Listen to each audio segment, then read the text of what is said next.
Hey YouTube, how you doing? I am back with another review for Married at First Sight. Um, we're just gonna get right into it. Married at First Sight starts right back off where they left off with Vaughn and Monet arguing. Really? So comes to find out there is a backstory to why she invited the girls over. I still am a little torn with that. I still think that okay, she still should have put forth the effort. That was his first night coming home, but I still think that he's just he gets on my nerves, y'all. He just really gets on my nerves.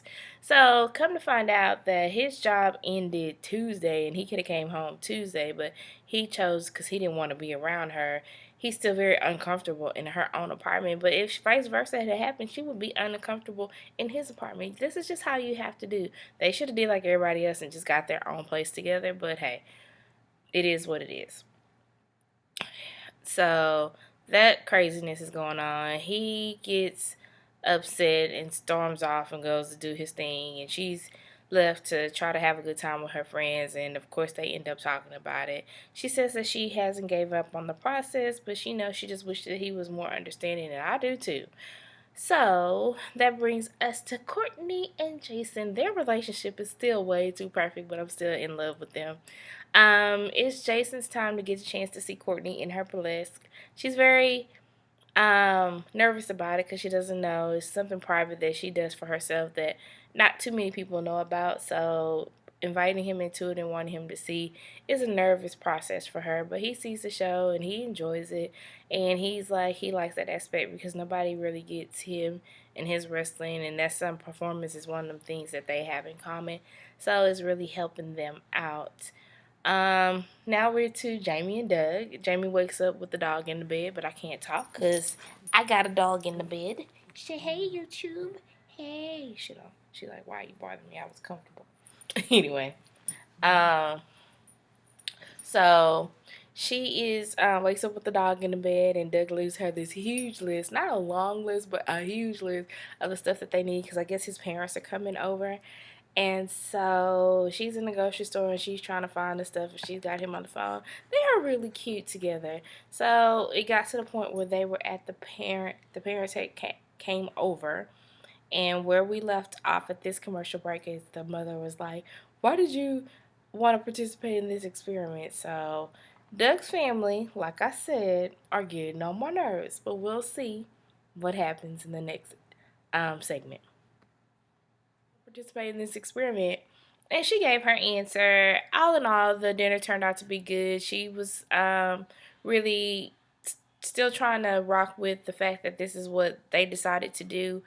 And I like that she was all in. She got all what she asked for out of Doug's family because they really love him and they want to see this work and they don't want to see anybody get hurt in the situation, Jamie nor Doug. So we get to Courtney and Jason, and Courtney's coming home from work. They have a package, and guess what it is? It's a big picture from one of their wedding photos. And immediately he wants to hang it up. They hang it up over their bed. They have the teamwork. They are still just the perfect couple right now, guys. And I am really excited for them, and I hope that. And now we're back to Vaughn and Monet. Um, she wakes up in the bed by herself, and I'm thinking, oh Lord, this dude didn't come home. She finna be this angry woman. But it turned out he did come home. She had got a chance to vent with her girlfriends, which was a good thing. And so when he came home, there was not much, argument. They were able to hash things out. Of course, they did what they do, but they need to quit doing that because I think that's part of their problem. And I guess he had stepped off for the morning workout or something and whatever. Anyway, so he comes back in. He has a package. Of course, it's their picture that they've sent over, the show sent over. And they decide to hang it up. And, they did it as a team. And he was like, he's not used to that. He was just used to seeing his dad who did everything for his mom or whatever. But, dude, we're in a new day and age. And especially when you meet somebody that are in their 30s. Like, I'm 35. I'm about to get married. I've been taking care of myself for a long time. I love my fiance, and I don't need him to take care of me. But we work things out together sometimes. And sometimes we have to hash things out and have an argument or whatever the case may be. But, that's just part of the process. And I don't think that Vaughn in has a sense of reality of thinking that is part of the process. That is what Vaughn's problem is. Thank you. All right, let's see what's going on next. All right, so we have moved on to the next segment. Dr. Pepper gets to come and speak with Vaughn and Monet, which of all couples that need to be spoke to is those two. So she's really concerned that Vaughn has moved in with Monet and it seems like nothing has changed. Then she gets to the bedroom and she sees, oh, well, yeah, he bought their bed, he has a closet. Then their excuses, oh, we work so much, we only spend about 5 hours here a day, blah, blah, blah. She needs to open up a little bit more and let him have some stuff. Let him, like I said, they probably should have moved into their own apartment, into a different apartment that was neither one of theirs, and they probably would have been doing a lot better. But that's neither here nor there. So next thing you know, Vaughn and Monet are waking up on their little private cam that they do, and they're going to brunch. You know how opposed he was of going to brunch, but he decides to go, and you can tell at the beginning of it he was really, really uncomfortable. But he said, "Well, let me just make the best of it," and he found out a few things, and it wasn't as bad as he thought it was gonna be. So next scene, Dr. Pepper is meeting with um Courtney and Jason, the perfect couple. That's their new thing. The perfect couple. Um, so, they have their apartment, they have their pictures, they have their schedules, and they're changing their lives for each other. But the thing of it is, Jason hasn't met Courtney's family. So Dr. Pepper asked about that, and she was like, well, they want to meet, but her dad's like face to face. I need to shake his hand. How can you do anything over a Skype interview? And there we went to commercial, so let's see what happens in the next segment. So Courtney gets to go to Jason's wrestling match. She really does not like it, but she's there to support him. She's gonna support him any way she can. But she's like, that's gotta hurt.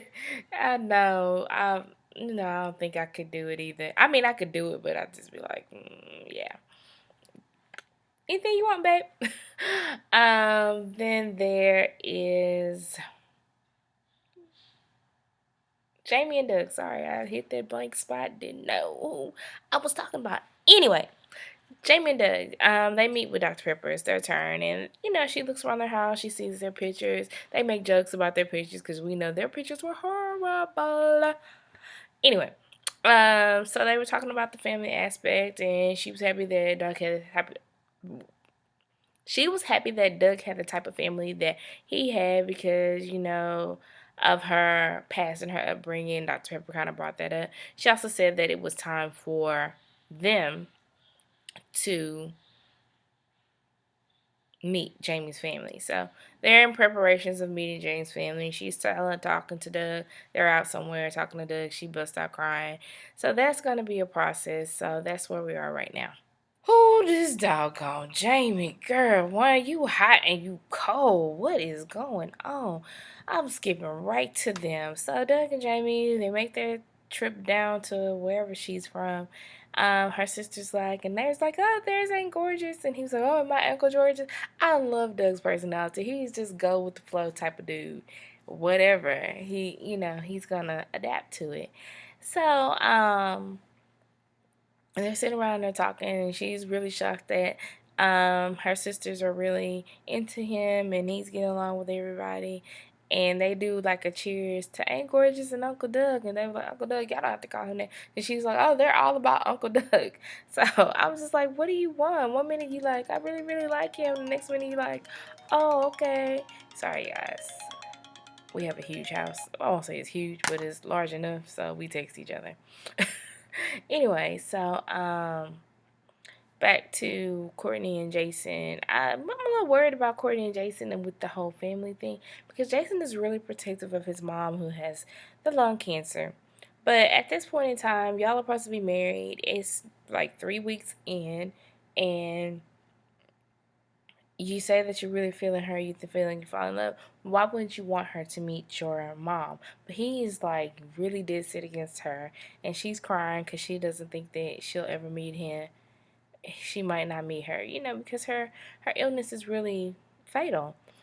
And then, of course, her family, and but they live out of town, so I can somewhat kind of see that. But Jason, come on, dude, you've been doing so well, but you need to come off of this standoffishness. You go ahead and let your mom meet her. You know, you feeling her. Y'all are doing off it. Y'all are the perfect couple. So come on, Jason, do it.